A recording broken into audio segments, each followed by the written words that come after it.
अगर वास्तव में अपराध खत्म करना है तो आपको वैदिक शिक्षा लागू करना पड़ेगा। सबसे पहले ये जो 16 संस्कार विधि है, महर्षि दयानंद ने लिखा है, इसको प्राइमरी के सिलेबस में लागू करिए। प्राइमरी के सिलेबस में विदेशी किताब बंद करिए, विदेशी लेखकों को बंद करिए, विदेशियों के बारे में पढ़ाना बंद करिए, विदेशी नाम हटाइए, विदेशी निशान हटाइए, विदेशी परंपरा हटाइए, उसका भारतीकरण करिए। 16 संस्कार पढ़ाइए प्राइमरी के सिलेबस में, जिससे टीचर को भी पता होगा, बच्चों को भी पता होगा, माता पिता होमवर्क कराएंगे उनको भी पता होगा। 16 संस्कार को जन जन पहुंचाना जरूरी है, महर्षि दयानंद की इस पुस्तक को।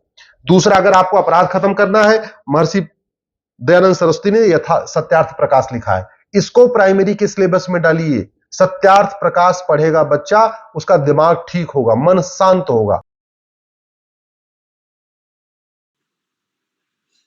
ओम, आप सभी को सादर प्रणाम। आइए अपनी अनुकूलता, एकाग्रता थोड़ी संपादित कर लेंगे।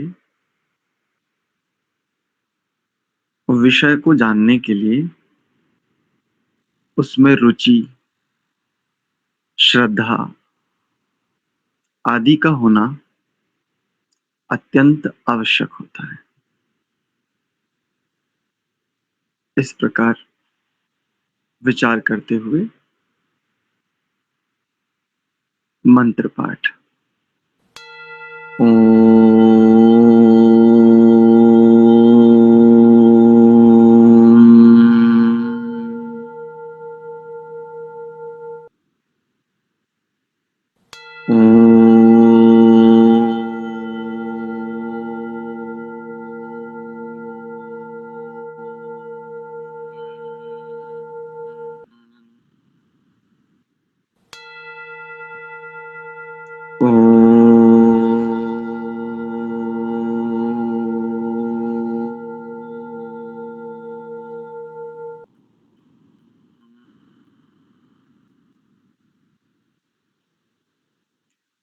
ओम सहनाववतु सहनौ भुनक्तु सह वीर्यं करवावहै तेजस्विनावधीतमस्तु मा विद्विषावहै। ओम शांति शांति शांति।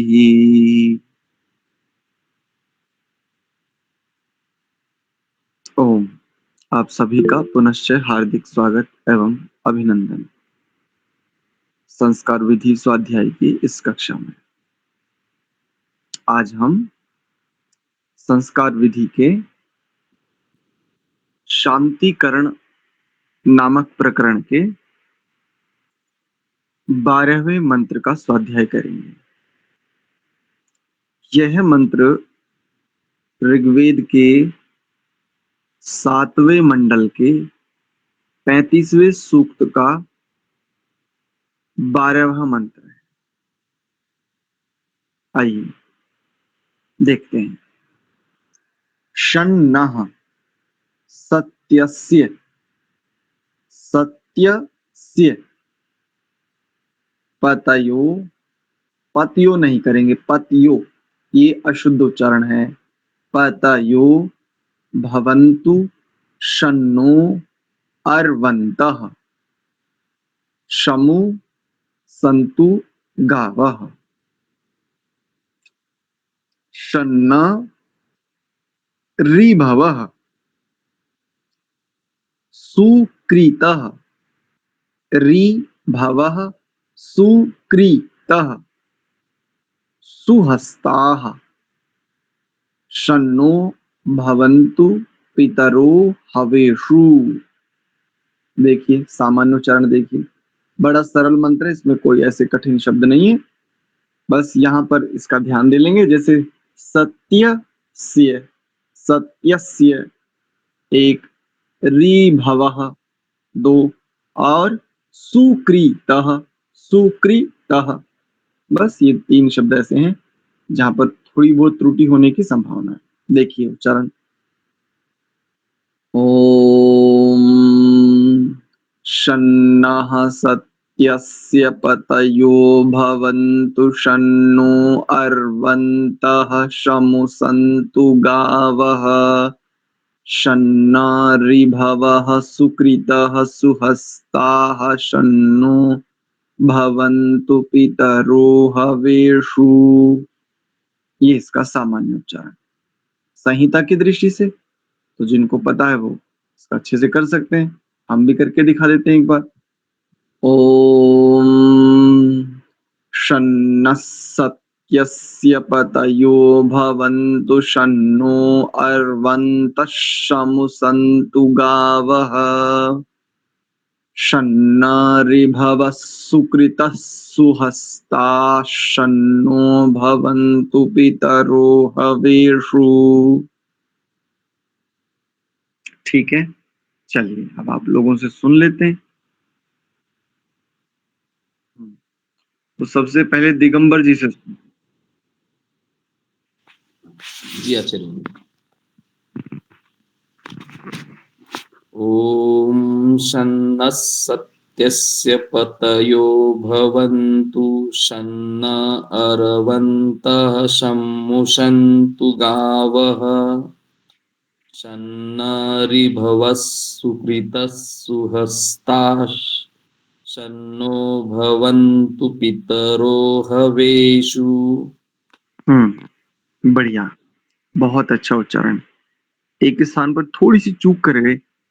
पतयो भवन्तु के बाद शन्नो ना नहीं है, शन्नो ऐसा है। ठीक है, कमला हंस जी। ओम सन्ना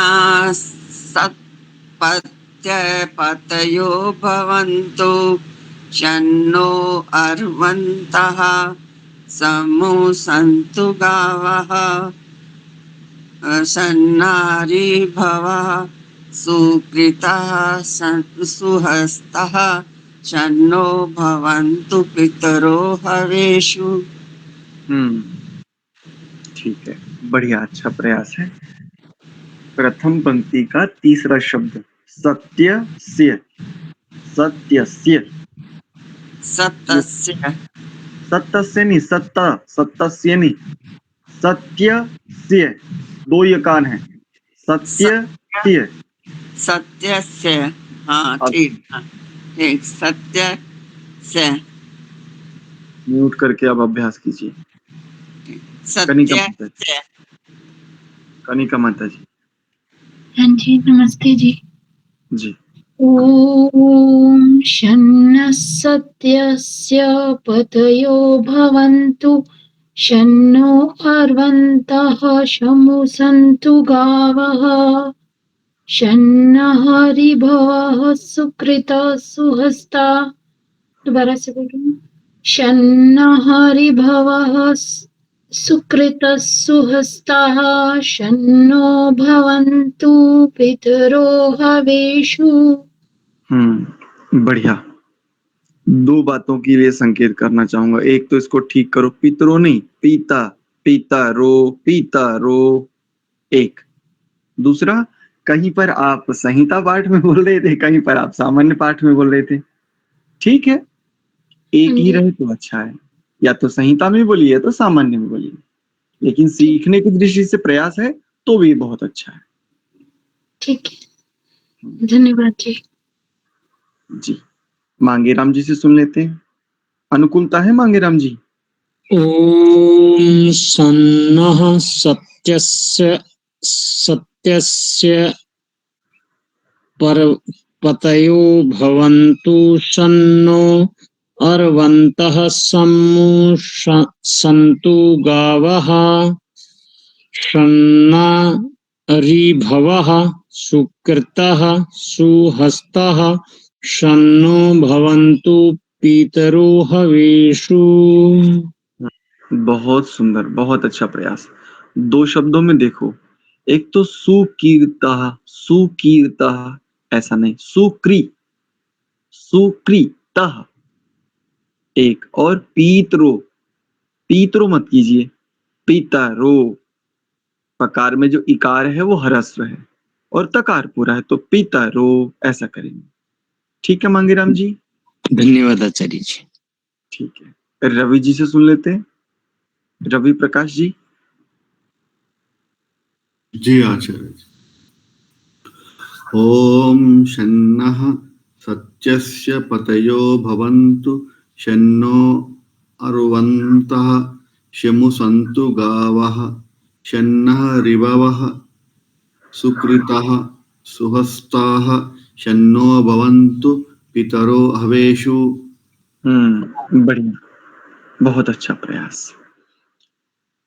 एके अल्प प्राणा इतरे महाप्राणा, एक सूत्र आता है शिक्षा नामक ग्रंथ में। वो कहता है भाई प्रथम वर्ण को तो अल्प प्राण से बोलिए और उसके अगले वर्ण को महाप्राण से बोलिए। तो जैसे बा वर्ण है ना, बकार, उसको तो अल्प प्राण से बोलेंगे और इसका अगला वर्ण क्या है, भकार, तो भकार को महाप्राण से बोलेंगे, उच्चारण शुद्ध आ जाएगा। जैसे आपने शन्नो भवन्तु, भवन्तु ना करके क्या करेंगे, भवन्तु। ठीक है, इसका ध्यान रखिए। जी आचार्य। हाँ, इनके बाद नंदन जी से सुन लेते हैं। जी आचार्य नमस्ते। जी नमस्ते।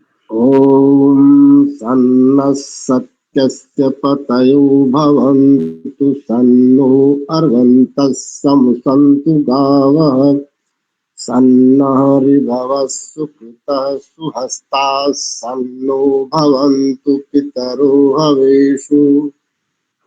बहुत सुंदर, बहुत बढ़िया। मुझे इस बात की प्रसन्नता भी, और मैं इस बात के लिए परमात्मा को भी धन्यवाद देता हूँ। आप भी धन्यवाद के पात्र हैं। इस बात का मुझे संतोष भी है। कोई सिखावे, कोई भी अध्यापक की श्रेणी में हो या स्वाध्याय करते समय जो नेतृत्व करता हो, है ना, तो हम अगर इस समय देखें तो हम हमारी इस पूरी कक्षा का नेतृत्व करने वाले हैं।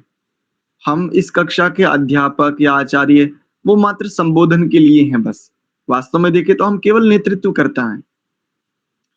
लेकिन नेतृत्वकर्ता का नेतृत्व भी सफल हो जाता है जिनके लिए वो नेतृत्व दे रहा होता है, यदि उनमें से कुछ लोग भी उस नेतृत्व के मूल आशय को समझ लेते हैं।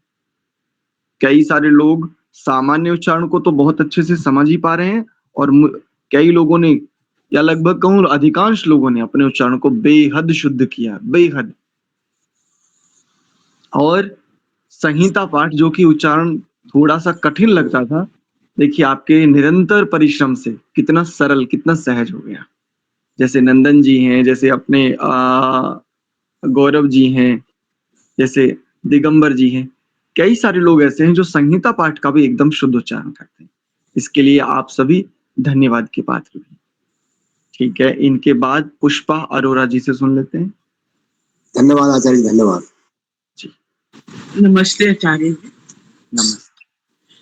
ओम शन्नः सत्यस्य पतयो भवन्तु शन्नो अर्वन्तः शमु सन्तु गावः शन्नः ऋभवः सुकृतः सुहस्तः शन्नो भवन्तु पितरो हवेषु।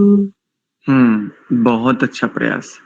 एक स्थान पर देखिए, दूसरी पंक्ति का जो दूसरा अक्षर है ना, शन्नः, वहां पर विसर्ग का लोप हो गया है तो सही, लेकिन ऋचा में, संहिता में वहां विसर्ग का लोप हो गया। तो जहां लोप है ना, वहां लोप ही बोलिए, शन्ना, नह नहीं, शन्ना ऋभवः, ऐसे। ठीक है, शन्ना ऋभवः। ठीक है। हाँ, रवि जी ने हैंड रेज किया है। कोई कोई प्रश्न था क्या रवि जी? जी नहीं आचार्य। ठीक है, रामपाल जी से सुन लेते हैं। ओम सन्नः सत्यस्य पतयो भवन्तु सन्नो अर्वन्तः शं सन्तु गावः ऋभवः सुकृतः सुहस्ताः शन्नो भवन्तु पितरो हवेषु। बहुत अच्छा प्रयास। एक शब्द को थोड़ा सा ठीक करो ना, देखो जैसे एक शब्द है सत्य, सत्य इसको अलग कर लीजिए और उसमें स्य और जोड़ दीजिए, सत्य स्य, सत्य स्य। सत्यस्य। हाँ अब ठीक होगा, थोड़ा सा और ठीक कीजिए, दोनों में दंत्य सकार है, सत्यस्य मत कीजिए, अच्छा, सत्य स्य। सत्यस्य। चलो धीरे धीरे अभ्यास करेंगे तो वो भी ठीक हो जाएगा। गौरव जी से बहुत ही सुन आभार। लेते हैं। जी गौरव जी जी। आचार्य जी। ॐ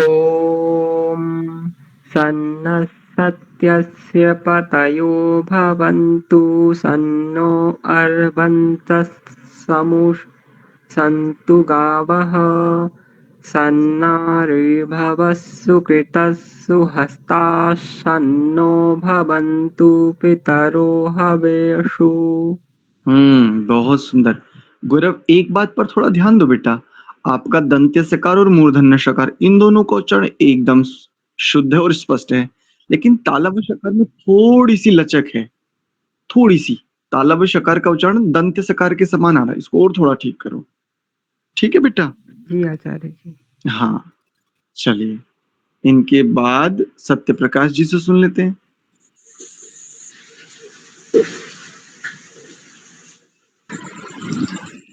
ॐ शन्नः सत्यस्य पतयो भवन्तु शन्नो अर्वन्तः शमुसन्तु गावः शन्नरिभवः सुकृतः सुहस्ता शन्नो भवन्तु पितरो हवेषु।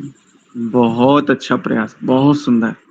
अभ्यास करेंगे लगातार और इसमें परिपक्वता आ जाएगी और विशिष्टता आ जाएगी। जैसे योग का उपाध्याय स्वयं है, वैसे ही आपको जान करके बेहद आश्चर्य होगा, हमने उच्चारण से ही, स्वयं के उच्चारण से ही स्वयं उच्चारण सीखा है, हमें कभी किसी ने नहीं पढ़ाया। तो इस वेद मंत्रों की बात कर रहा हूं, वेद मंत्रों के उच्चारण के साथ ये विशिष्टता है, इनके उच्चारण को बार बार और ध्यान से करिए आप। ध्यान से मतलब एकाग्रता से, श्रद्धा भाव से, उनके साथ जुड़ते हुए, तो आपको आपका उच्चारण ही स्पष्टता देता चलेगा कि कहाँ आपको और इसको और व्यवस्थित करने की आवश्यकता है। ठीक है, तो इसके भाष्य पर विचार किया जाए। अच्छा उससे पहले धर्मदेव जी से सुन लेते हैं, इन्होंने 2 बार अनम्यूट किया था। जी धर्मदेव जी। नमस्ते जी सामान्य रूप से ओम शन्नः सत्यस्य पतयो भवन्तु शन्नो अर्वन्तः शम्भो सन्तु गवः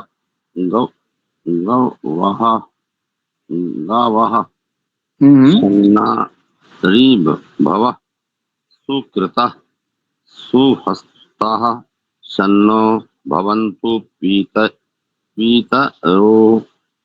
हवेषु। हाँ बहुत सुंदर, बहुत बढ़िया। देखिए हमारे श्रीमान जी हैं धर्मदेव जी, इनकी अगर देखें तो शारीरिक आयु इस समय लगभग 80 वर्ष के आसपास है। ये अवस्था काफी वृद्ध अवस्था मानी जाती है और इस अवस्था में सीखना ये बड़ा कठिन है, लेकिन श्रद्धा भाव देखिए ऐसा होता है। अगर व्यक्ति ठान ले तो आयु अवस्था कोई मायने नहीं रखती, कभी भी सीखा जा सकता है, और हमारे धर्मदेव जी इस बात के प्रत्यक्ष प्रमाण है। बहुत सुंदर। मेरी तो अवस्था है 72 वर्ष की है जी वैसे जी।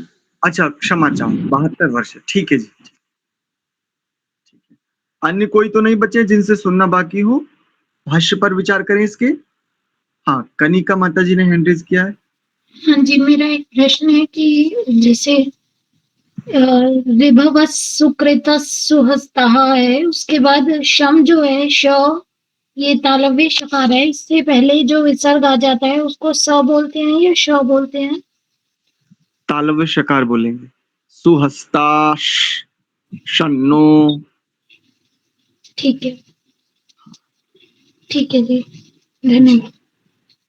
हाँ तेज कृष्ण जी। अच्छा आप रह गए। नमस्ते जी। हाँ नमस्ते जी, मैं डिस्कनेक्ट हुआ था, चलो बोलिए। तब भी कोशिश करता हूँ। ओम शन्नः सत्यस्य पतयो भवन्तु शन्नो अर्णनाशमु सन्तु गावः शनारिभवा सुकृतः सुहस्ता शनो भवन्तु पितयो हवेषु। बहुत अच्छा प्रयास। 2 स्थानों पर ध्यान दीजिए। शनो ऐसा नहीं है, शन्नो अनुस्वार को नकार बोलेंगे, शन्नो एक और दूसरा यहाँ पर देखिए भवन्तु शन्नो अर्वन्तः, अर्वणः नहीं है वहां पर, अर्वन्तः अर्वन्तः। ठीक है, चलिए।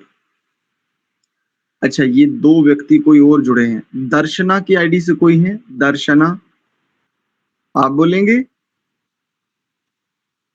दर्शना और बबीता भाटी, ये 2 नाम से कोई जुड़े हैं। आचार्य जी ये तो मेरा ही फोन है, मैंने दूसरे नंबर फोन शेयर किया। नमस्ते जी आचार्य जी। जी नमस्ते। मैं आज पहली बार जुड़ी हूँ, मैं कोशिश करके सुनाऊं क्या? जी जी बिल्कुल, स्वागत। ओम सन्नः सत्यस्य पतयो भवन्तु सन्नो अर्वन्तः समुसन्तु गावः सन्ना ऋभवः सुक्रतः सुहस्ताः सन्नो भवन्तु पितरो हवेषु। बहुत सुंदर, बहुत अच्छा। आप तो, आपके लिए तो कहेंगे कि आप तो छुपे हुए निकले, जो कहते हैं ना वो कि क्या कुछ कहा जाता है। बहुत मेरे को नहीं आता है पर कोशिश करती रहती हूँ, पढ़ती रहती हूँ। अति विनम्रता, देखो एक बात गंभीरता से कहते हैं, जितना आता है उसको सहजता से स्वीकार कीजिए। अति विनम्रता में कई बार हम ये कह देते नहीं जी मुझे कुछ नहीं आता, कुछ नहीं आता तो फिर ये इतना कैसे कर लेते हैं? आचार्य जी तो ऐसी पढ़ती रहती, सीखती रहती हूँ। आप जैसे आपके में जुड़ गई, आज और भी जुड़ती हूँ 1-2 जगह, तो सीखती रहती हूँ। ये चंचलता का द्योतक है। जब हमें जितना आता है उतना तो आता है। स्वामी दयानंद जी से किसी ने प्रश्न किया कि आप ज्ञानी हो या अज्ञानी? स्वामी जी ने उत्तर दिया, जितने विषय में ज्ञान रखता हूं उतने विषय में ज्ञानी हूं, और जितने विषय में ज्ञान नहीं रखता उतने विषय में अज्ञानी हूं। बोला उदाहरण, बोले शास्त्र ब्रह्म आदि विषयों में ज्ञान रखता हूं, गति रखता हूं, तो इतने विषयों में ज्ञानी हूं। बोले और अज्ञानी किसमें हो? बोले जिन भाषाओं में, जिन देश में स्थित व्यवस्थाओं में मैं अज्ञानी हूं, उन विषय में ज्ञान नहीं रखता, उन विषयों में ज्ञानी हूं। तो सत्य को सत्य ही कहना चाहिए। अति विनम्रता के चक्कर में ये हमारा मूल नहीं है, ध्यान रखिए। अगर मैं क्लिष्ट स्वभाव वाला हूं तो क्लिष्ट स्वभाव वाला हूं। प्रयास मेरा सहजता के लिए है, सरलता के लिए, बहुत अच्छा है, लेकिन जो मेरा मूल है उसको मैं छुपाऊं ना। तो जितनी मेरी योग्यता जितनी है उतनी है। कल एक बहन है, उनकी माताजी का देहांत हो गया अभी 14 अगस्त को। उससे पहले उनका फ्रैक्चर हो गया था। लगभग 2-2.5 वर्षों से 1 वर्ष से उनकी लगातार चिकित्सा चल रही है, यानी एक के बाद एक उनके साथ ऐसी घटनाएं घटती जा रही। उन्होंने मुझे संदेश भेजा, आचार्य जी जीवन बिल्कुल नीरस लगने लगा है, ऐसा उन्होंने कहा। मैंने उनको कहा ठीक है, मैं अनुकूलता जब होगी तो मैं आपसे बात करूंगा, अभी थोड़ी व्यस्तताएं हैं, ग्वालियर आदि गए हुए थे। कल उनसे बात की सायंकाल। मैंने उनसे प्रथम प्रश्न पूछा अभिवादन के उपरांत, कैसी हो? उन्होंने कहा अच्छी हूं आचार्य जी। मैंने कहा झूठ क्यों बोलती हूँ? अच्छी हो तो फिर व्हाट्सएप पर संदेश क्यों दिया? भले ही सरल बात है लेकिन बड़ी गंभीर बात है। ये आपके चरित्र को बताती है, आपकी पर्सनैलिटी को रिप्रेजेंट करती है। जब आप बोलते हैं तो जो जितना आता है उतना तो आता है, इस बात को सहजता से स्वीकार कीजिए। ऐसा करने से अहंकार वृत्ति पोषित नहीं होती है। भाई मुझसे कोई कहे कितना आता है, तो भैया स्वाध्याय क्रम में मैं नेतृत्व कर लेता हूँ, ये मुझे प्रभु कृपा से प्राप्त है। और इस बात को कहने में मुझे तनिक संकोच नहीं है। काहे संकोच करूं? मेरा यार है ना सर्वज्ञ, और सदैव अंग संग रहता है, तब काहे का संकोच? अस्तु। बुरा ना मानना, ठीक है, लेकिन सत्य को सत्य कहने में कोई आपत्ति नहीं, और इसमें बिल्कुल भी अहंकार पोषित नहीं होता, ये गर्वोक्ति नहीं है, ये घमंड नहीं, और इससे पतन भी नहीं होता। जितनी योग्यता हमारी है उसको यदि हम सहजता से कहते हैं जी हमारी इतनी योग्यता है, या इस विषय में मैं अमुक स्थिति रखता हूं, ठीक है, इसमें कोई समस्या नहीं। चलिए इस मंत्र के भाष्य पर थोड़ा विचार कर लेते हैं।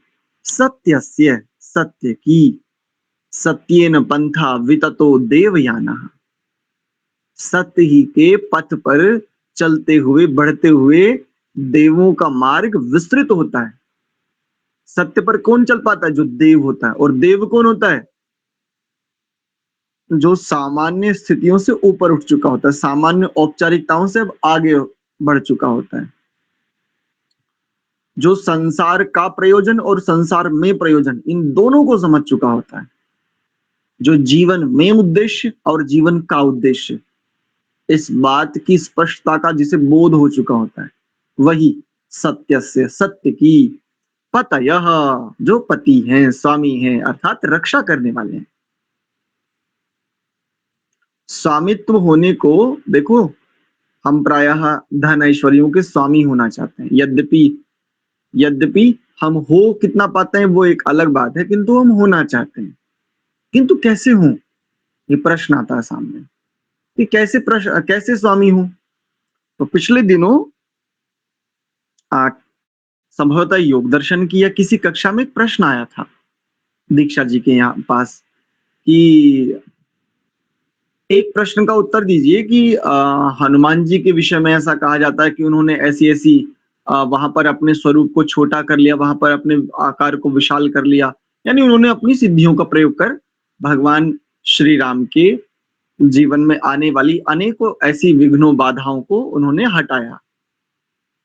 भगवान कृष्ण जी को तो योगेश्वर कहा जाता है, और सबसे क्या भगवान कृष्ण के पास कोई सिद्धि नहीं थी?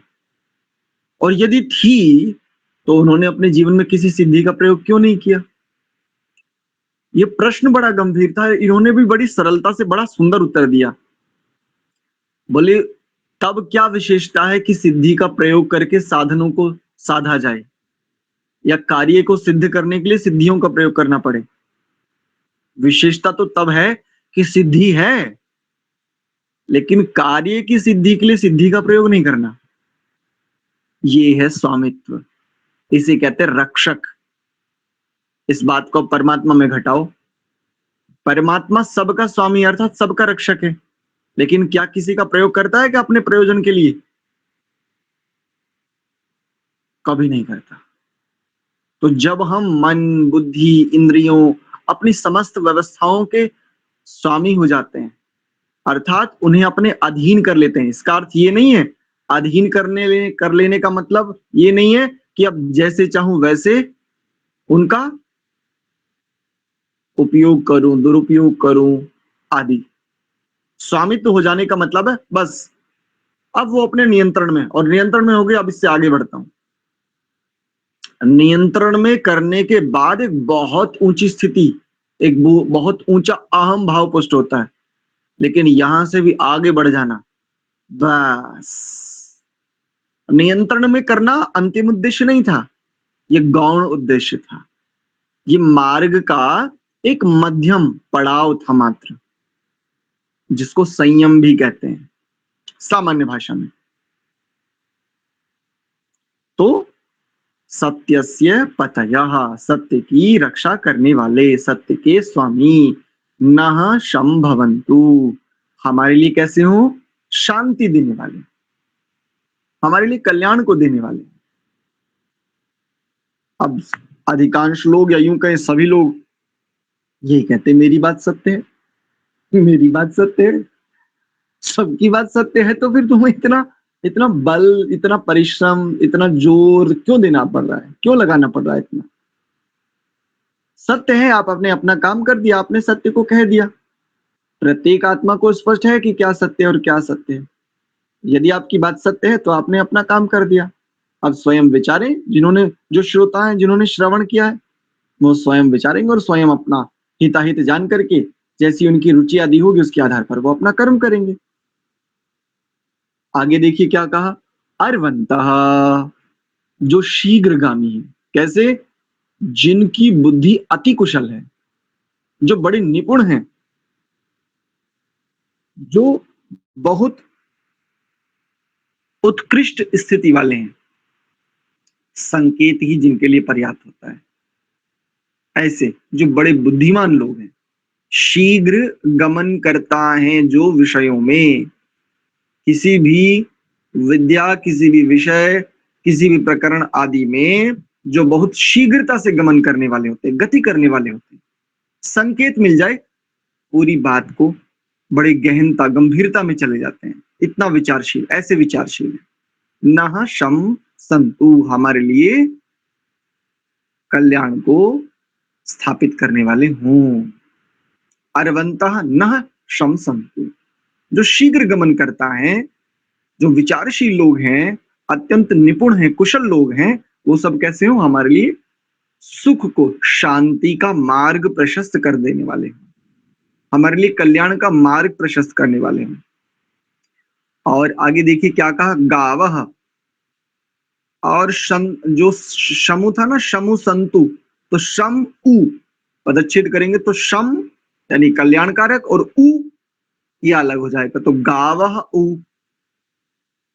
और जो दो प्रकार से इसका अर्थ करते हैं, जो गाय हैं, जो गौवे हैं, वो हमारे लिए नहा शम संतु, हमारे लिए सुखकारी हो।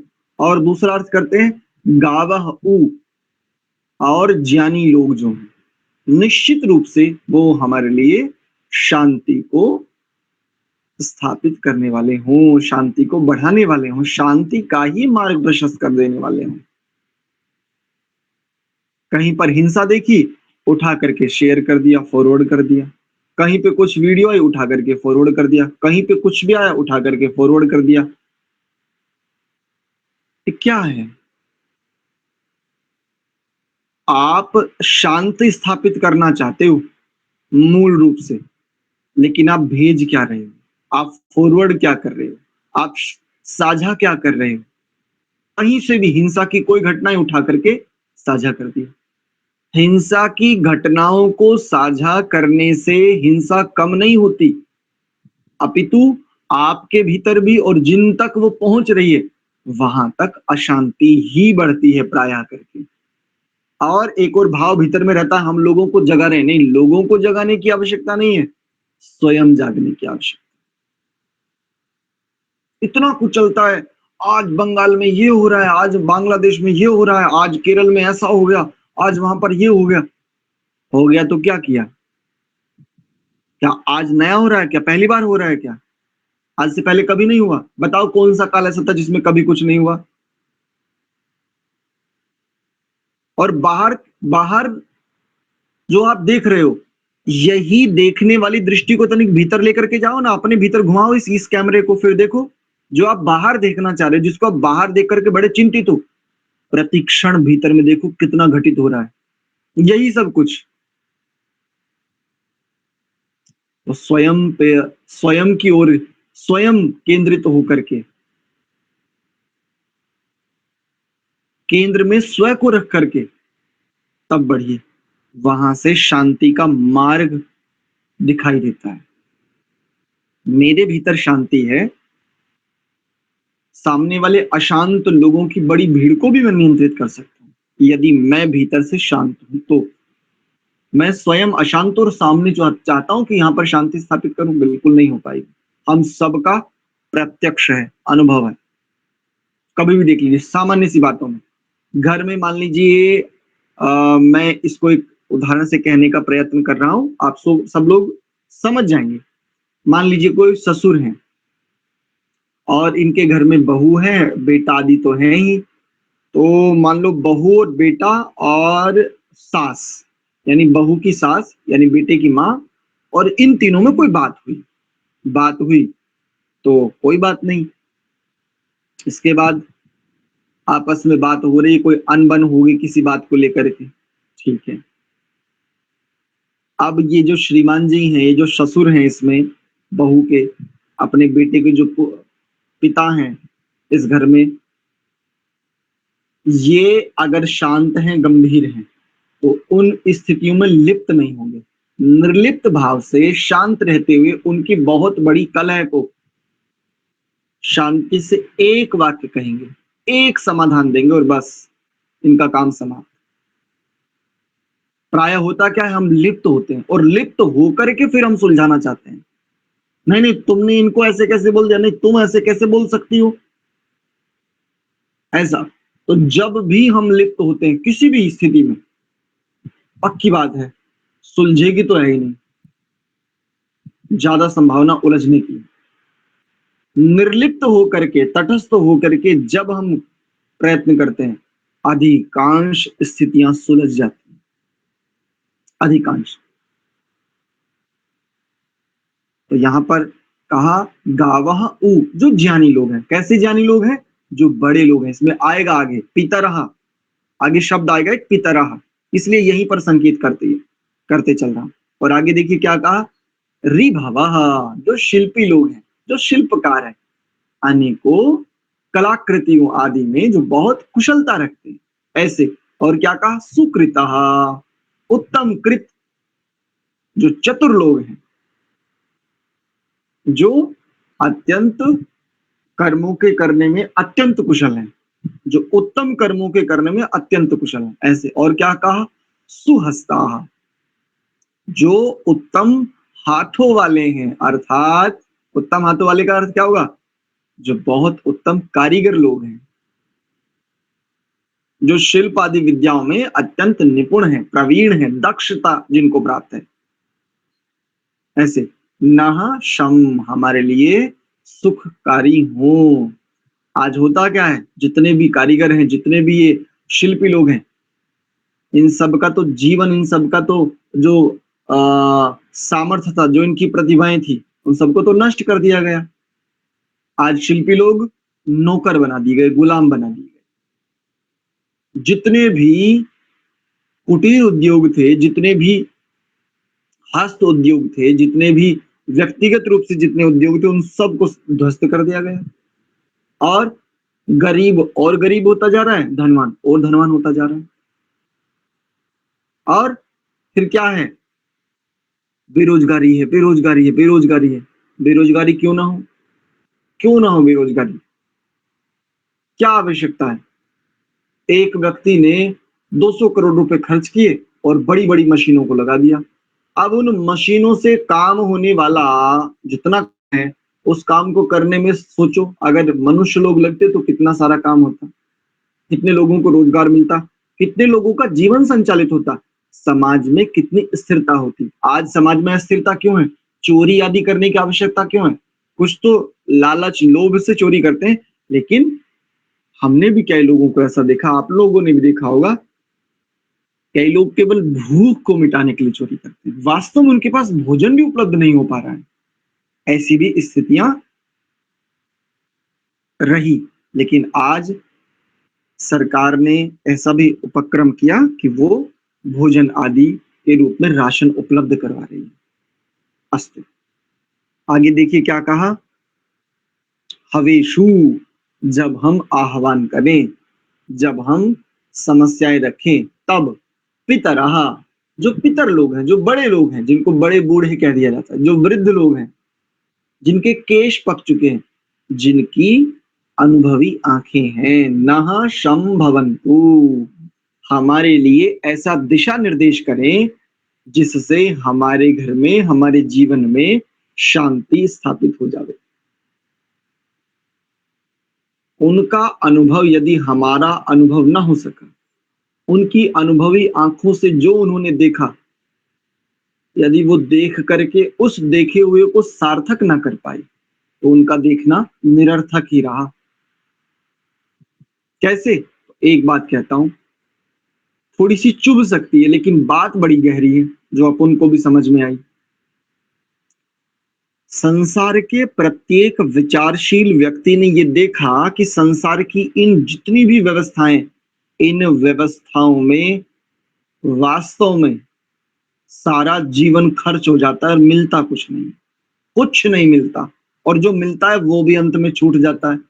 लेकिन फिर भी क्या कहा जाता है, कैरियर पर ध्यान दो, कैरियर पर ध्यान दो। याद रखना, ये कैरियर ही जीवन का, चेतना का सबसे बड़ा बैरियर है। जिन अनुभवी आंखों ने देखा कि कैरियर ही जीवन का सबसे बड़ा बैरियर है, कैरियर को बनाने के लिए पहले शांति को भंग करो तो कैरियर बनाओ, और जिसको कैरियर बनाना कहते हैं, जब कैरियर बन जाता है, जब स्थितियां कुछ अर्ण हो जाती हैं, अब शांति पाने के लिए उस सारे कैरियर को गंवाओ। परिणाम क्या आया सामने? जिसको वर्तमान में कैरियर समझा जाता है, हर बच्चे को ठूस ठूस करके प्रेशर, ठूस ठूस करके अपने कैरियर पर ध्यान दो, अपने भविष्य पर ध्यान दो। अरे भविष्य पर ध्यान दे करके तुमने क्या पाया? आज तुम्हारे पास किस चीज की कमी है ये बताओ। धन नहीं है, संपदाएं नहीं है, ऐश्वर्य नहीं है, साधन नहीं है, बताओ किस चीज की कमी है? लेकिन आज आप किसके लिए छटपटा रहे हो? शांति के लिए ना, स्थिरता के लिए ना। तो जिस शांति और स्थिरता के लिए आप इतने सारे धन होने के बाद भी छटपटा रहे हो, क्यों अपनी संतानों को उसी दारुण दुख में धकेल देना चाहते हो? फिर क्या देखा है आपकी अनुभवी आंखों ने? किस लिए कहा जाए कि आप पितामह हो? किस लिए कहा जाए कि आप पिता हो? पिता की अनुभवी आंखों ने जो देखा, यदि वही कष्ट, वही दुख, वही समूचा जीवन उसी में खर्च हो गया जिसकी कोई सार्थकता सिद्ध ही ना हो सकी, क्या लाभ रहा? वैदिक धर्म की जय हो, आर्य समाज अमर रहे, ये ऐसा हो, वो वैसा हो। जीने वाले कितने लोग हैं? उद्यम सिंह ने जाकर के लंदन में डायर को गोली मारी थी। प्रतिदिन कितनी बच्चियों का बलात्कार होता है? मुझे बताओ, मेरे पास किसने एक पिस्टल भेजी है? आज तक किसी ने फोन करके ये नहीं कहा आचार्य जी बताओ किसी पिस्टल विस्टल की आवश्यकता है क्या?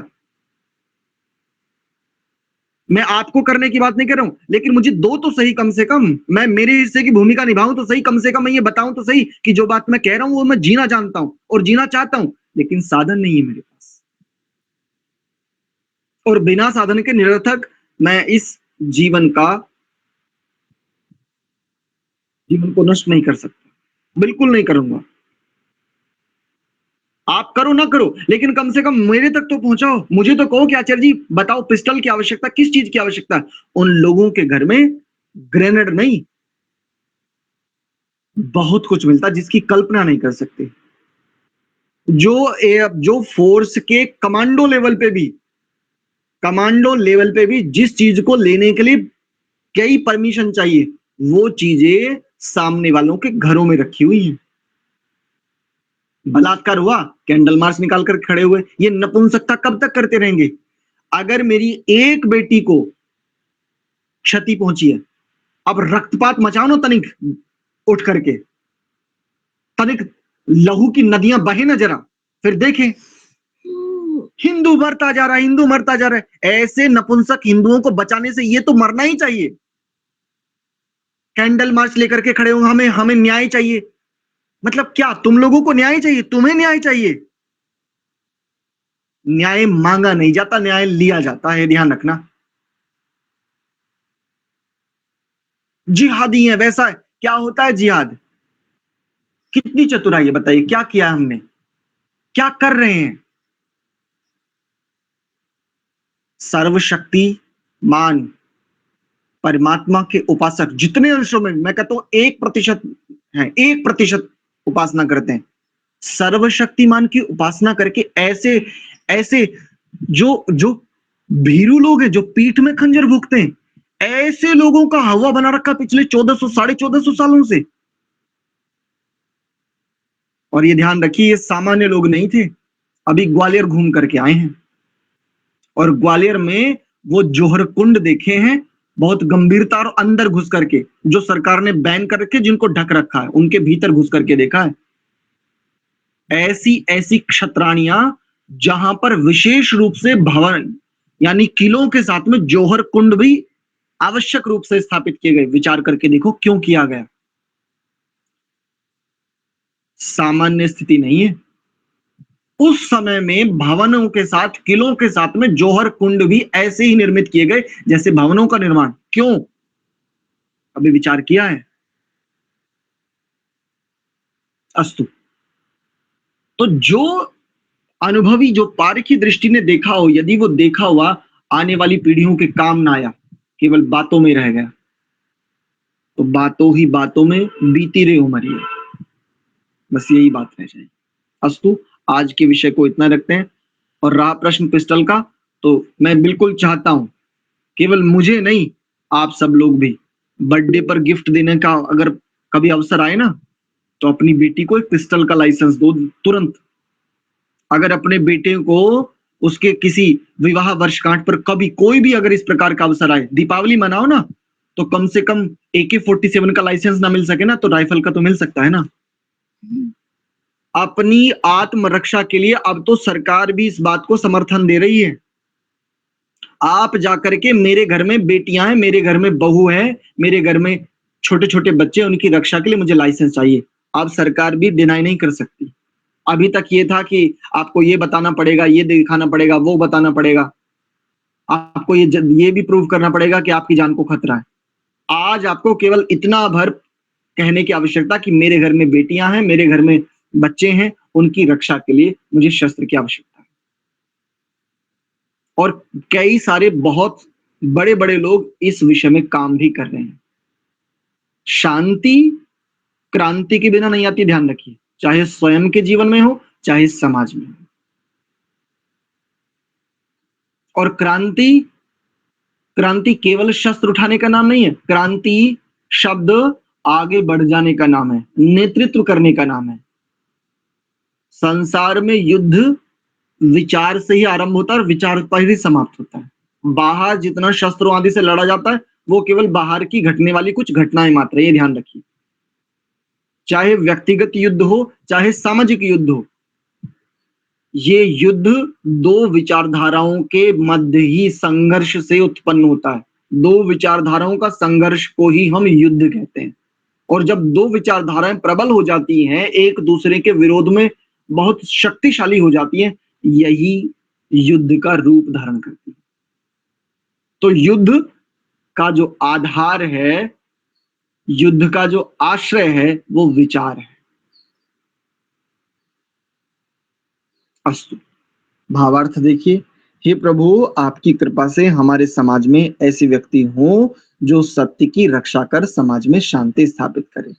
ऐसे व्यक्ति हों जो हमारी समस्याओं को तुरंत समझकर ज्ञान पूर्वक दृष्टि से उनका ऐसा समाधान निकालें जिससे हमारे भीतर की वैमनस्यता, आपसी विरोध, वैर आदि दूर हो जावे।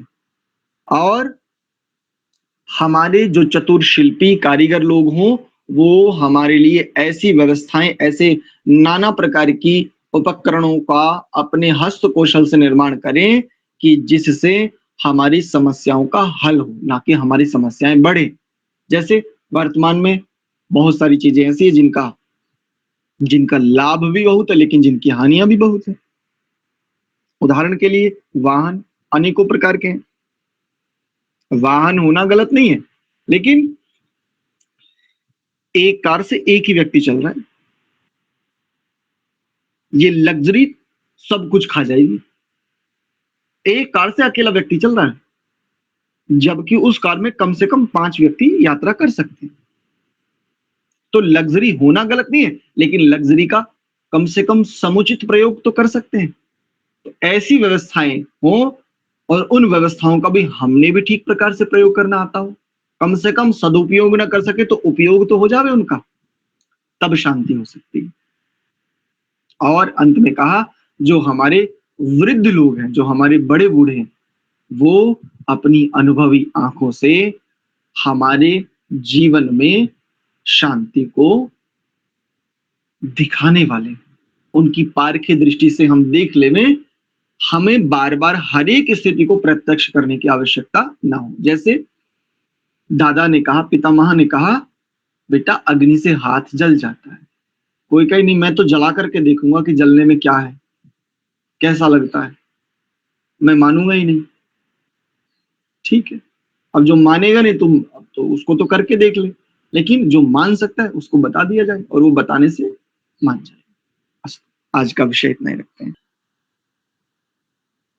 एक बार पुनः भगवान को स्मरण कर लेते हैं जिनकी कृपा से हमने ये विषय जानने का, सीखने, समझने का प्रयास किया।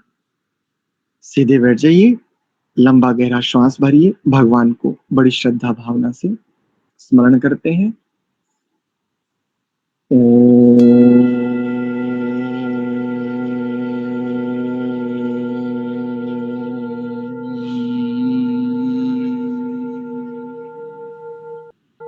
शांति शांति शांति।